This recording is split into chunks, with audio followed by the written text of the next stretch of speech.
এখনকার আমার প্রতিদিনের সকালের কাজ হলো ব্রাশ করতে করতে ছাদে চলে আসা। তো দেখো ছাদে চলে এসেছি, আর আগের দিনকে না জামা কাপড় যে সারা রাত ছাদে মেলা ছিল আমার আর তুলবো খেয়ালই ছিল না।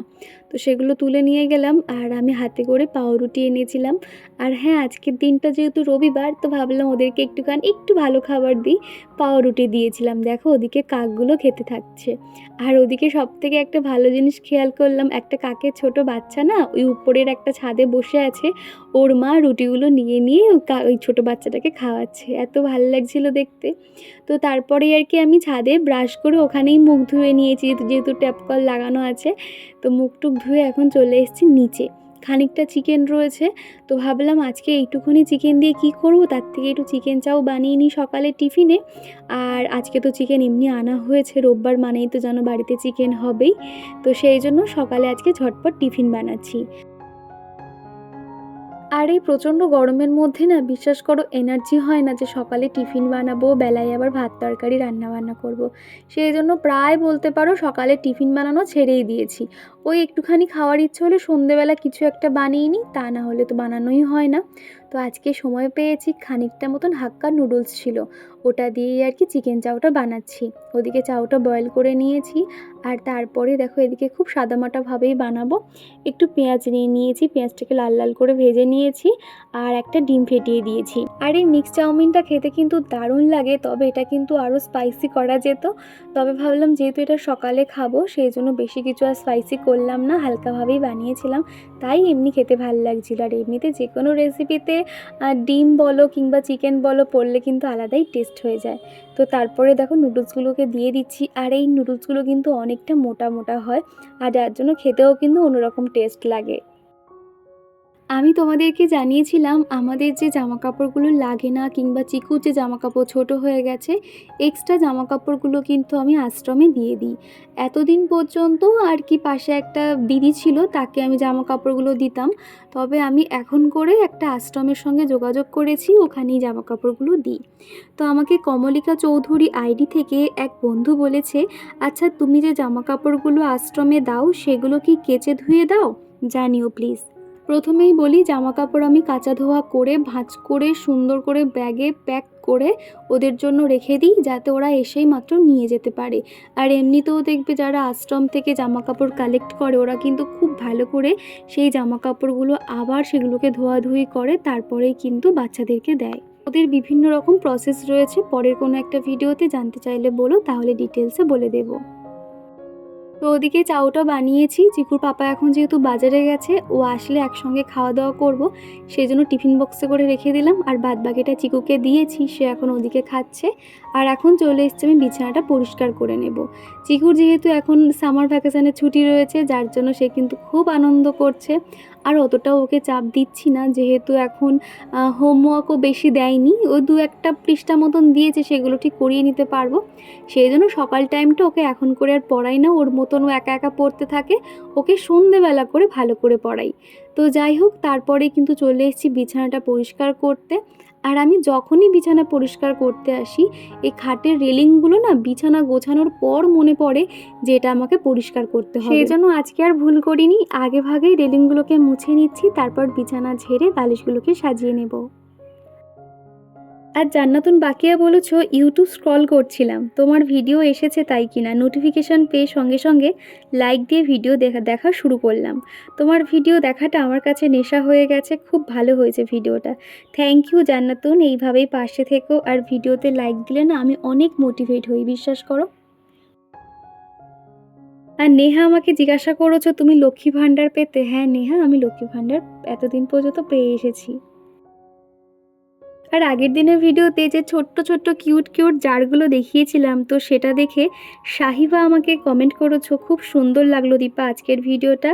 আর হ্যাঁ, সত্যি কাঁচের জারগুলো খুব সুন্দর লাগছে, কিন্তু এই ডিজাইন মডেলটা বেড়েছে, খুব সুন্দর লাগছে। আর তোমাকেও সাদা নাইটিটা পরে খুব সুন্দর লাগছে। আর যে ইয়েলো কালারের নাইটির প্রিন্টটা দেখালে, সেটা পরলে তোমাকেও খুব মিষ্টি লাগবে। আমি রুবিনা, তুমি কি আমাকে চিনতে পেরেছো? হ্যাঁ রুবিনা, তোমাকে চিনতে পেরেছি, তার কারণ তুমি এত সুন্দর সুন্দর কমেন্ট করো, খুব ভালো লাগে। তোমাকে কি ভোলা যায়? আর এদিকে তোমাদের সাথে কথা বলতে বলতে বিছানাটা পরিষ্কার করে নিচ্ছি। আর তার আগেই কিন্তু ঘরফরগুলো চিকুর পাপা ঝুল ঝেড়ে দিয়ে বাজারেই গেছে, তার কারণ আমি ওকে বলেছিলাম তুমি ঝুলটা ঝেড়ে দিয়ে গেলে তাহলে আমি ঘর পরিষ্কার করতে করতে ও বাজার করে ফিরে চলে আসবে, যার জন্য সুবিধা হয়। আর এখানে কিন্তু একটা জিনিস খেয়াল করলাম, তুলনামূলক একটু ঝুলটা কম পড়ছে। আসলে মাকড়সাগুলো না, সবে এটা নতুন বাড়িতে এখনও পর্যন্ত টের পায়নি, যার জন্য একটু কম কম আর কি মাকড়সার জালগুলো দেখছি। তবে কি জানি কিছুদিনের মধ্যে এসে যাবে, তার কারণ প্রথম যখন এসেছিলাম একটাও টিকটিকি ছিল না, তবে আসার পর থেকে 2-3টে টিকটিকি কিন্তু আসা শুরু করেছে, মানে যেটা হয় আর কি বাড়ি থাকলে।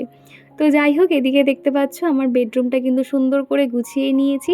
আমার মনে হয় একটা ঘরের মধ্যে একটা বেড কিন্তু সেই ঘরের সৌন্দর্যটা অনেক অংশে কিন্তু বাড়িয়ে দেয়। সেই জন্য চেষ্টা করি মাস্টার বেডরুমটা সবসময় গুছিয়ে পরিপাটি রাখার। আর কণিকা দিদিভাই লিখেছো, কেমন আছো দীপা? সত্যি তোমার চিকুকে আমার খুব ভালো লাগে, কাঁচের জারগুলো খুব ভালো হয়েছে। আর কি কি রাখলে একবার দেখিও। নিশ্চয়ই দেখাবো দিদিভাই, কি কি রাখছি আর কোথায় রাখছি, কিভাবে রাখবো, সমস্তটাই শেয়ার করব। তবে যা গরম পড়েছে না, রান্নাঘরে এক্সট্রা কাজ করতে বিশ্বাস করো একদমই ইচ্ছে করছে না।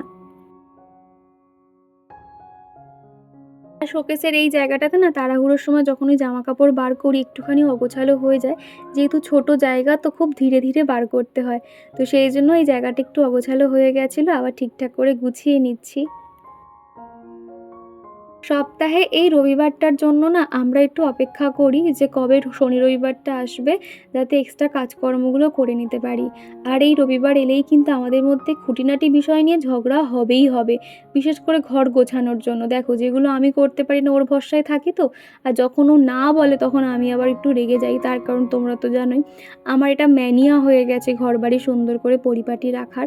আসলে না, খাটের নিচে কয়েকটা জিনিস রয়েছে, কবে থেকে বলছে একটা তক্তা মতন এনে দাও, তাহলে নিচটা আমি ঝাড়ু দিতে পারবো কিংবা মোছামুছি করতে পারবো। আর এমনি মেঝেতেই জিনিসপত্রগুলো বসানো রয়েছে, আর সেখানে যে ধুলো জমছে এটা আমি কিছুতেই মানতে পারছি না। তো এই নিয়ে আর কি ওকে বলছিলাম যে একটা প্লাই মতন কিছু এনে দাও, তাহলে সুবিধা হবে। তো যাই হোক, দেখা যাক কবে কি হয়। আর এখন আপাতত কিন্তু আমি এদিকে শোকেসটাকে পরিষ্কার করে নিচ্ছি। আর সাদা শোকেস তো অতটা কিন্তু মনে হয় না, সামনে থেকে দেখলে বোঝা যায় যে কতটা ধুলো পড়েছে। প্রত্যেক দিন তো কলিন দিয়ে পরিষ্কার করা সম্ভব হয় না, ওই একদিন পর পর পরিষ্কার করি। আর তখন দেখি যে কী পরিমাণে যে ধুলো বার হয় কি বলবো। তো সেই জন্য আর কি আজকে কলিন দিয়ে প্রত্যেকটা জায়গা ঘষে ঘষে পরিষ্কার করছি। তোমরা হয়তো আমার ভিডিওটা ওই 18 মিনিট 22 মিনিটের ভিডিও দেখো, তবে বিশ্বাস করো এই ঘরের পেছনে আমার অক্লান্ত পরিশ্রম থাকে, যেটা হয়তো বলে বোঝাতে পারবো না। জানি তোমরা এমন অনেকেই আছো এই আমার মতনই ঘরবাড়ি গুছিয়ে রাখতে পছন্দ করো। তবে কি জানো তো, কাজকে কখনো আমি ভয় পাই না, কাজ করতে আমার ভালোই লাগে। তবে কখনো আর কি বিরক্ত লাগে জানো তো, যখনই প্রচণ্ড গরমটা থাকে, কোথাও যেন এনার্জিটা হারিয়ে ফেলি, তখন আর ইচ্ছে হয় না এক্সট্রা কাজগুলো করার। আর এই যে কম্পিউটার টেবিলটা দেখতে পাচ্ছ, এর নিচেই কিন্তু আমার হোম থিয়েটার আর টেবিল পাখাটা রাখা হয়, সেটাই ওখানে রেখেছি। তারপরগুলো এদিক ওদিক আর কি ছড়িয়ে ছিটিয়ে রয়েছে। আর ওই ছোট দেওয়ালে যে একটা ফ্রেম, গণেশজির ফ্রেম লাগিয়েছিলাম দেখেছিলে, ওই ফ্রেমটা আবারও খুলে গেছে। ভাবছি এবার আঠা দিয়ে ঠিকঠাক করতে হবে, তা না হলে গণেশজির মূর্তিটা নিচের দিকে ঝুলে আছে, দেখতে খুবই খারাপ লাগে। তো সেই জন্য ওটা টেবিলের উপরেই রেখে দিয়েছি। আর এদিকে এই যে দরজাটা দেখতে পাচ্ছ, এটাও কিন্তু সুন্দর করে পরিষ্কার করে নিয়েছি। নতুন জিনিস তো আমি সব সময় চাইছি যে প্রত্যেকটা জায়গায় যাতে আমি প্রথম থেকেই মানে পরিষ্কার রাখতে পারি, যাতে কোথাও একটু ময়লা বা দাগ ফাগ না লাগে। আর প্রিয়াঙ্কা দিদিভাই বলেছ, একদমই ঠিক বলেছ দীপা। আমাদের এখানে অনেকেই আছে যারা 2-3টের সময় পুজো করে। আরও অনেক কথাই লিখেছো দিদিভাই। কি জানো তো, অনেকে আছে জানো তো যারা ঠাকুরকে অত প্রাধান্য দেয় না, নিজেদের কাজকর্ম নিয়ে সারাক্ষণ পড়ে থাকে, ঠাকুরের কথা মানেই না। আলটিমেট খেয়াল করে দেখবে ওদের সংসারেই কিন্তু ভগবান অঢেল টাকা দিয়ে দিয়েছে, কোনো রকম কোনো অসুবিধা রাখেনি। তো দেখা যাক, আমি সবসময় মনে করি যে পরিশ্রম করলে ভগবান ঠিক একদিন মুখ তুলে যাইবেন। তো তারপরেই কিন্তু বিছানা পরিষ্কার করতে করতে খিদে পেয়ে গেছিলো, তো ভাবলাম সকালে টিফিনটা খেয়ে নিই। চিকুর পাপাকে দিয়ে এসেছি আর এখন আমারটা খেয়ে নিয়েছি আর কি। উপর থেকে সামান্য সস দিয়েছিলাম আর কি। আর এই কাজের সময় না খেতেও ইচ্ছে হয় না, কেন বলো তো, খেলে না তখন দেখবে একটা পেটটা ভরা থাকলে আর কাজ করতে একটুখানি অসুবিধাই হয়। তো যা হোক আর কি, খেয়ে নিলাম, কেননা বেলা হলে আর কিছু খেতে ইচ্ছে করবে না। আর এখন চলে এসেছি আমার এই ঠাকুর ঘরটাতে। এটা ঠাকুর ঘর কিংবা লিভিং রুমও বলতে পারো। এই ঘরে চিকুকে পড়তে বসাই কিংবা একটুখানি বসে থাকি, এই আর কি। এই জায়গাটা ভীষণ অগোছালো হয়ে থাকে। চিকু যেহেতু এখানেই খেলাধুলো করে, বইপত্র রাখে, তো যার জন্য একটু অগোছালো হয়েছিল। ঝটপট দেখো আমি এই ঘরটাতে এসে মোটামুটি হালকা করে গুছিয়ে নিচ্ছি। আর এই সাইডটাতে তোমরা দেখেছিলে অনেক পেটি বসানো ছিল, একটু একটু করে কিন্তু আমরা দুজনে অনেকটাই ঘরটা গুছিয়ে নিতে পেরেছি। তার কারণ এগুলো সামনের দিকে এরকম রাখা থাকলে না ভালো লাগে না, মনে হয় কতক্ষণে গোছাবো। আর এমনিতেও গরমের সময় কোথায় পোকামাকড় ঢুকে থাকে, সেই জন্য চেষ্টা করি পরিষ্কার পরিচ্ছন্ন রাখার। আর এই যে ছোট্ট শোকেসটা দেখছো, এখানে কয়েকটা শোপিস বলো কিংবা সফট টয়েস বলো, এগুলো দিয়েই সাজিয়ে রাখি। দেখতে কিন্তু খুব ভালো লাগে, তবে ওই কি একটু ধুলো পড়ে, চেষ্টা করি পরিষ্কার রাখার। একদিন পর পর আর কি হালকা হাতে পরিষ্কার করে নিই, তাহলে অতটাও কিন্তু দেখতে খারাপ লাগে না। আর শোকেসটাও কিন্তু মুছে নিচ্ছি, প্রত্যেকটা জায়গা হালকা করে মুছে নিলে কিন্তু অতটাও আর নোংরা থাকে না। আর এই যে ছোট শোকেসটাতে এতদিন এরকম প্লাস্টিক না আমি লাগিয়ে রাখতাম, যে কোনো জায়গা বলো, যেমন ধরো ছোটো শোকেস কিংবা বড়ো শোকেস, এমনকি সাইকেলে এরকম প্লাস্টিক লাগানো থাকলে না আমি সহজে খুলতে চাই না। আমার শুধু মনে হয় প্লাস্টিকটা খুললে হয়তো জিনিসটা হয়তো পুরাতন হয়ে যাবে, সেই কারণে আর কি। তারপর মনে হলো যে না, দেখতে খুবই খারাপ লাগছে, প্লাস্টিকগুলো হাবিজাবি হয়ে রয়েছে, তার থেকে ছিঁড়ে ফেলে দিই। তো বলে সেই জন্য আর কি ওই ছোটো প্লাস্টিকটা খুলে দিয়েছি, অনেকটাই দেখো পরিষ্কার লাগছে। আমার বেডরুমে যে বড় শোকেসটা আছে, ওই শোকেসের পায়াতে বড় বড় আর কি কাঠ দেওয়া রয়েছে পায়াগুলোতে। তো সেটা দেখে সুনিতা দিদিভাই আমাকে লিখেছো যে শোকেসের কাঠগুলো অনেকটা বেরিয়ে আছে, বাই চান্স কিন্তু পায়ে লেগে যাবে। কি জানো তো দিদিভাই, পায়ে লেগে যাবে কি, অনেকবারই লেগেছে, তবে এমন মানে সিচুয়েশান, ওই কাঠটা তো কানে ছোটো করতে পারছি না, আর পেছনের দেওয়ালের সঙ্গে ঠেকে রয়েছে, যার জন্য সামনেটা খানিকটা মতন বেরিয়ে থাকে। তবে ওই কি, কিছু করার নেই বলে সাবধানে যাতায়াত করছি। তবে তুমি যে এই ছোটো ছোটো বিষয়গুলো এতটা খেয়াল করেছো, আমার খুব ভালো লাগলো দেখে। আর এখন চলে এসেছি ডাইনিং রুমে। সকালের পর থেকে কিন্তু একটু একটু করে প্রত্যেকটা জায়গা পরিষ্কার করতে থাকি, তার কারণ রান্নার দিকে একবার গেলে আমি এদিকে আর তাকানোর সময় পাবো না, সেই জন্য আর কি একটু একটু করে প্রত্যেকটা জায়গা পরিষ্কার করে নিচ্ছি। চিকু এখন দেখতে পাচ্ছ, ওকে একটা কাজ দিয়েছি। আগের দিনকে লিচু আনা হয়েছিল, আর লিচু জিনিসটা দেখবে তুমি মানে আনার পরের দিনকেই কেমন কালো কালো হয়ে যায়।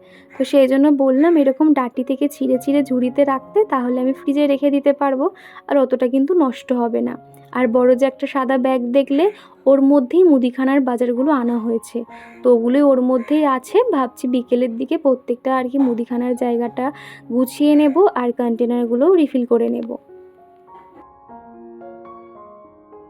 আর ফারিন খাতুন আইডি থেকে এক বনু বলেছ, দিদি তোমার ভ্লগগুলো দেখতে আমার খুব ভালো লাগে, আমি তোমার ভ্লগের অপেক্ষায় থাকি।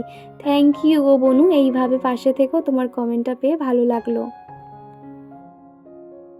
আর মিষ্টি মুখার্জি বলেছো খুব ভালো লাগলো ভিডিওটা, আর তোমার কাঁচের জারগুলো খুব সুন্দর হয়েছে। আমার মেয়েরও এই গরমে ছুটি পড়েছে, তোমার সঙ্গে দেখা করার খুব ইচ্ছে রইল, একদিন দেখা করব তোমার সাথে, ভালোবাসা রইল।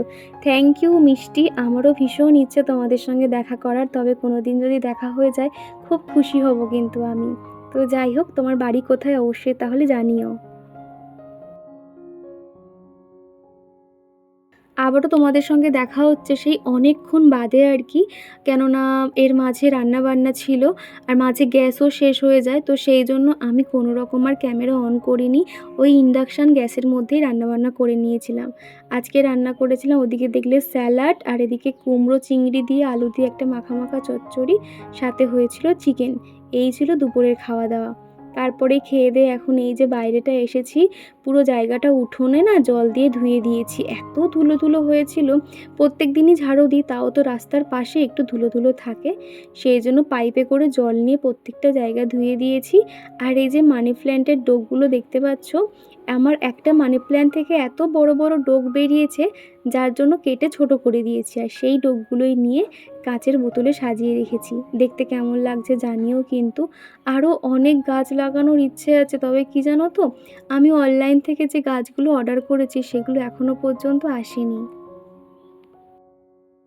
তো দেখো আমি ঘরফর একদম পরিষ্কার করে নিয়েছি। কি যে শান্তি লাগে যখন ঘরবাড়ি পরিষ্কার পরিপাটি থাকে। তো এদিকে বিকেলে সন্ধে হতে যায়, তো আমার সব বান্ধবীরা আসবে, একটু পরেই আমরা বার হব। আর এদিকে এখন ঠাকুরের গান চলছে। আর এই সাইডটা দেখতে পাচ্ছ, এই যে এখনও লাইট, এই ছোটো লাইটটা জ্বালিয়েছি। এই ঘরটাও গুছিয়ে নিয়েছি। এই যে এই সাইডটা আর কি অনেকটা ফাঁকা হয়েছে, আর এদিকে ঠাকুর ঘরটা এই রকম হয়ে রয়েছে। আর এই যে আমাদের চিকু যাবে বলে রেডি হয়ে গেছে। ও বাবা, ওটা কি পেন্সিল বক্স। আর এই যে রান্নার পরে আমার রান্নাঘরটাও পরিষ্কার করে নিয়েছি, দেখতে পাচ্ছ কতটা পরিষ্কার লাগছে। আর তারপরেই কিন্তু আমার দুই বান্ধবী চলে এসেছিলো, আমরা তিনজনে মিলে পার্কে বসে গল্প করছিলাম, আর আমাদের ছানাপোনাগুলো আর কি খেলছিল। ওই যে দেখো, ওখান থেকে ঘোড়াটাকে চাকিয়ে এনেছে এরা দুই বন্ধু মিলে। তারপর ওখানে অনেকক্ষণ ধরে খেলা করছিল, তারপর আমরা ওদিকে হাঁটাহাঁটি করেছি, পাশেই ফাংশন হচ্ছিল এক জায়গায়, সেখানে গিয়েও খানিকক্ষণ বসেছিলাম। তারপর সন্ধেবেলায় এসে এখন ওই যে সন্ধেটা দিয়ে নিচ্ছি, আর ধূপগুলো চারিদিকে ঘুরিয়ে দিচ্ছি। আর এই চন্দনের ধূপটা এত সুন্দর গন্ধ না, এটা কিন্তু আমি বেডরুমের জন্যই জ্বালিয়েছি। এটা বেডরুমের এক পাশে রেখে দেবো, তাহলে গন্ধটা খুব ভালো আসে আর কি। আর মুদিখানার বাজারগুলো সারা দিনের পর এখন এই যে সময় পেয়েছি, সন্ধ্যের এই সময়টাতে এগুলোকে গুছিয়ে রাখবো। এই মাসে কিন্তু আমার মুদিখানার বেশি বাজার কিছু করতে হয়নি, যেহেতু আগের মাসে ওই মাঝামাঝি সময় নেওয়া হয়েছিল, তো সেগুলো খানিকটা থেকে গেছিলো, তো সেই জন্য এবারে অল্প করেই মুদিখানার বাজার নেওয়া হয়েছে। তার কারণ অতিরিক্ত বেশি কিছু এনে তো নষ্ট করে লাভ নেই, অল্প অল্প করেই আনা হয়েছে। আর আমাদের ইন্ডিয়া গেটের চালটা লুজ অনেকটা মতন আনা হয়েছে, আর যেটা আমরা জিরা কাঠি খাই সেটা আনা হয়েছে। মোটামুটি ওই ইন্ডিয়া গেট আর জিরাকাঠির চাল ওই 3 কিলো করেই আর কি আনা হয়েছে, তো সেগুলো গুছিয়ে রাখবো। তার আগেই এই যে জিনিসপত্রগুলো দেখতে পাচ্ছ, এগুলো আর কি আগের মাসে বেঁচে গেছে, সেগুলো এখন গুছিয়ে রাখলাম। আর যেগুলো রিফিল করতে হবে সেগুলোকে বার করে নিয়েছি, প্রত্যেকটা এখন ঢেলে ঢেলে রাখবো। সেই সকাল থেকে রাত পর্যন্ত এইভাবেই আমার সংসারের পিছনে কাজকর্ম করতে থাকি। আমার মনে হয় ঘরবাড়ি গুছিয়ে কিংবা পরিপাটি রাখার জন্য কোনো দামি জিনিসের প্রয়োজন হয় না। দেখবে একটু বুদ্ধি খাটিয়ে কোনটা কোথায় রাখলে সুবিধা হয়, সেই মাফিক কাজকর্ম করলে কিন্তু ঘর এমনিই সাজানো গোছানো লাগে, তাই না? আরও অনেকগুলো জিনিস কিন্তু আমি অনলাইন থেকে অর্ডার করেছি, যাতে একটুখানি সাজাতে পারি, দেখতে আরও বেশি ভালো লাগে। তো সেগুলো না একটা একটা করে আসছে, তো আমি এখন তোমাদেরকে সেগুলো শেয়ার করছি না। প্রত্যেকটা পার্সেল চলে আসুক, তারপর সেগুলো একসঙ্গে তোমাদেরকে শেয়ার করব, তাহলে তোমাদেরও দেখতে ভালো লাগবে। আর পূজা আমাকে বলেছ, বাইরে যা রোদ, যখন চিকুকে নিয়ে বাইরে যাবে ওকে একটা টুপি পরিয়ে দিও। চিকু এখন সারাক্ষণ কি করে জানো, আমাদের পাশেই যে কাকিমাটা রয়েছে, ওনাদের বাড়িতে যেহেতু ঘরে এসি লাগানো, চিকু সারাক্ষণ ওদের বাড়িতেই খেলাধুলো করছে। আর সত্যি কথা বলতে পাশের কাকু কাকিমাটা এত ভালো হয়েছে, এত মিশুকে হয়েছে না, যার জন্য আমি অনেকটাই শান্তি পাই। এখন যে আমি ভয়েস ওভার করছি, চিকু কিন্তু এখন বাড়িতে নেই, ওনাদের বাড়িতেই রয়েছে। দুপুরবেলা হলেই কিন্তু ওদের বাড়ি চলে যাচ্ছে। আসলে ওরা ভীষণ ভালোবাসে চিকুকে, আর আমিও মাঝে মধ্যে যখন পারি নিজে হাতে কিছু বানিয়ে ওদেরকে একটু খাওয়ানোর চেষ্টা করি।